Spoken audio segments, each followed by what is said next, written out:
Bienvenue sur Africa 24 dans cette nouvelle édition du 12-15. Voici les titres de l'actualité. Le projet de nouvelle constitution a été adopté par référendum en Côte d'Ivoire. Un projet porté par le chef de l'État Alassane Ouattara qui a recueilli 93% des voix. La justice sud-africaine dément l'abandon des poursuites pour fraude contre Pravin Gordhan. Ces poursuites contre le ministre des Finances avaient une nouvelle fois ravivé les tensions au sein de l'ANC, le parti au pouvoir. Puis les enquêtes autour des violences de juillet 2016 à Juba, au Soudan du Sud, ont abouti à l'élaboration d'un rapport de l'ONU qui accable les casques bleus. Mais tout d'abord, cette explosion ce mardi dans un hôtel d'Antananarive, capitale malgache. Cet établissement devait accueillir des délégations du sommet de la francophonie prévu à la fin novembre. Un premier bilan fait état de 2 blessés. Une enquête a été ouverte sur l'origine de cette explosion. Le boycott de l'opposition, le oui, l'emporte sans surprise pour la constitution ivoirienne. Il s'agit d'une victoire écrasante avec plus de 93% des suffrages. Si ces résultats sont validés par le Conseil constitutionnel, la Côte d'Ivoire pourra alors entrer dans sa 3e République. Un reportage, Olivier Conan, correspondant en Côte d'Ivoire. Constitution de la Côte d'Ivoire adoptée par référendum.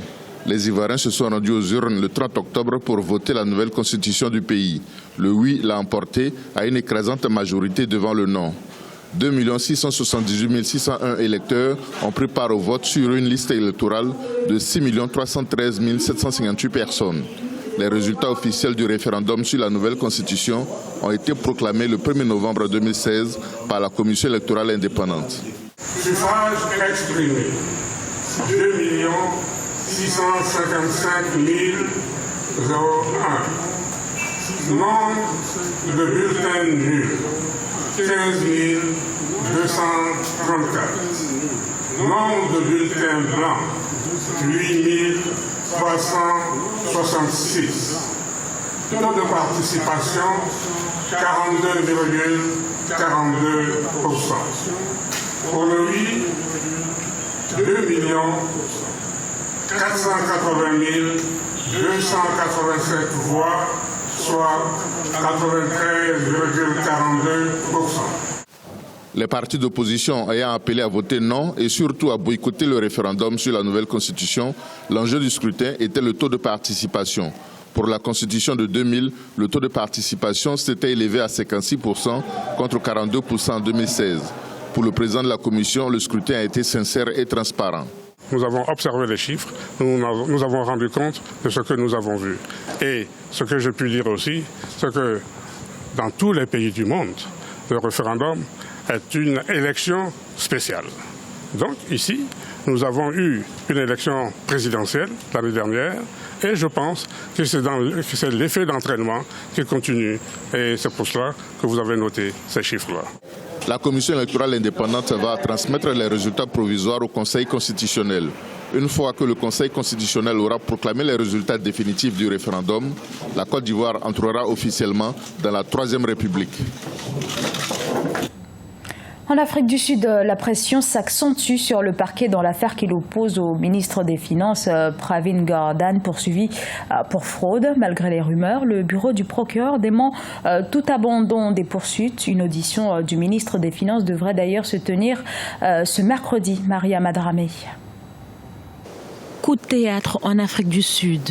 Malgré les rumeurs ce lundi sur l'abandon des poursuites pour fraude contre Pravin Gordhan, le procureur dément. Selon Abraham Shawn, l'affaire est toujours en étude. Une affaire qui accentue la pression contre le parquet. La situation ici est extrêmement fluide. Personne, franchement, ne peut, à l'heure où je parle, prédire quoi que ce soit ou encore dire un mot d'évolution probable des choses.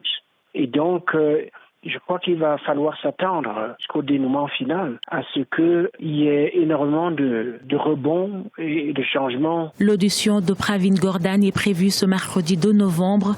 Les poursuites engagées contre le ministre des Finances ont soulevé une fronde sans précédent. Pour de nombreux critiques, elles sont politiquement motivées. L'épisode concernant le ministre des Finances est un épisode rideau dans quelque chose de beaucoup plus grand, beaucoup plus vaste, qui a trait à l'avenir de l'État sud-africain, de la constitution sud-africaine, du destin même de l'ANC. 80 chefs d'entreprise ont pris la défense du ministre des Finances, parmi eux plusieurs membres du gouvernement et des figures historiques de l'ANC, le parti au pouvoir. Un rapport de l'ONU dénonce l'action des casques bleus au Soudan du Sud. La MINUS aurait échoué notamment dans la protection des civils au cours des violences de juillet 2016 à Juba. Des conclusions qui ont d'ailleurs abouti ce mardi au limogeage du commandant local des forces onusiennes, Maria Madramé. Le général kényan Johnson Mogoa Kimani Ondeki, chef des casques bleus des Nations Unies au Soudan du Sud, a été limogé ce mardi, suite à la publication d'un rapport des Nations Unies accusant la MINUS d'avoir failli à ses prérogatives durant les violences qui ont opposé les rebelles aux forces gouvernementales. Lors des accrochages qui ont eu lieu dans la capitale au mois de juillet, les assaillants, ils ont attaqué les sites des populations civiles, c'est-à-dire les forces de maintien de la paix devaient riposter, répondre à toute attaque et ne pas rester inertes, comme ça a été fait.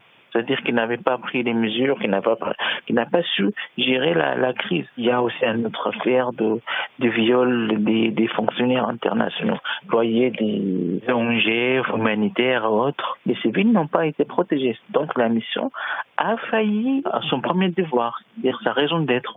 L'enquête menée par le secrétaire général des Nations Unies souligne un manque de préparation. Il pointe les failles de la force de maintien de la paix onusienne et de ses soldats au Soudan du Sud. Des missions souvent décriées par des rapports. C'est à peu près un peu partout, si vous regardez les missions au Congo ou même au Darfour, on parlait toujours il y avait des rapports qui disaient que les forces onusiennes, enfin les forces de maintien de la paix, finalement, donnent le dos aux civils et n'interviennent pas là où il faut, alors qu'ils sont déjà là. C'est une réflexion, au fait, qui va sur le Soudan, en réalité. Débutée en 2013, la guerre civile sud-soudanaise a fait des dizaines de milliers de victimes et plus de 2 millions de déplacés. Parmi eux, près de 200 000 civils déplacés, depuis près de 3 ans, ont trouvé refuge dans des camps dans tout le pays. En République démocratique du Congo, 13 membres du rassemblement de l'opposition ont signé ce mardi l'accord politique conclu en octobre entre la majorité et une frange de l'opposition. Le rassemblement avait pourtant boycotté ces pourparlers qui ont abouti à cet accord qui reporte à avril 2018 l'élection présidentielle. Comment parvenir à une gestion optimale des impôts et des taxes? La question se pose dans bon nombre de pays du continent, à l'instar du Tchad. Et pour répondre à cet impératif, le gouvernement tchadien vient de mettre en place un comité qui se penche justement sur les réformes à entreprendre. Reportage Mahamat Ramadan, commenté par Ibrahima Djoubaba.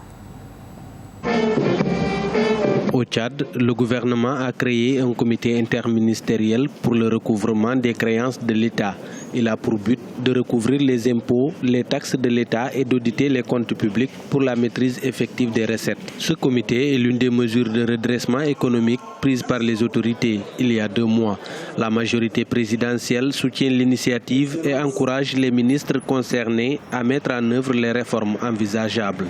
Je pense que c'est une très bonne initiative qui vient à point nommé au moment où nous avons des problèmes au niveau de notre finance. Et je crois que pendant longtemps, ils n'ont pas suivi de près les problèmes de recouvrement. Aujourd'hui, il y a un comité qui est mis en place qui essaie de voir les sociétés qui n'ont pas payé leurs taxes et les impôts au niveau de toutes les recettes, même douanières, etc., qui n'ont pas été payées régulièrement. Il y a des valeurs aussi qui ont été minorées. Donc je crois que cette commission-là vient pour essayer de faire en sorte que le Trésor puisse avoir un peu de ressources. Certains acteurs de la société civile et de la classe politique du pays sont sceptiques. Ils estiment que le comité interministériel mis sur pied par le gouvernement intervient tardivement alors que la situation économique du pays est au rouge. Pour le recouvrement de la créance de l'État, on n'a pas besoin de mettre un comité interministériel.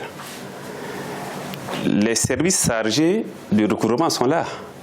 Et ça devait être une machine fluide qui peut faire entrer l'argent de l'État. beaucoup de comités interministériels ont été mis sur pied pour des pareils cas. Mais le résultat n'est pas satisfaisant. Selon les autorités, l'État tchadien perd environ 150 milliards de francs CFA par an à cause notamment de la non-maîtrise des finances publiques. Rappelons que ce comité est l'une des 16 mesures d'austérité prises par le gouvernement du Tchad pour faire face à la chute du prix du baril de pétrole et la crise financière que traverse le pays. Ce journal a été réalisé par l'ensemble de la rédaction. Nous vous remercions pour votre fidélité. Dans un instant, une nouvelle édition de l'actualité sur Africa 24.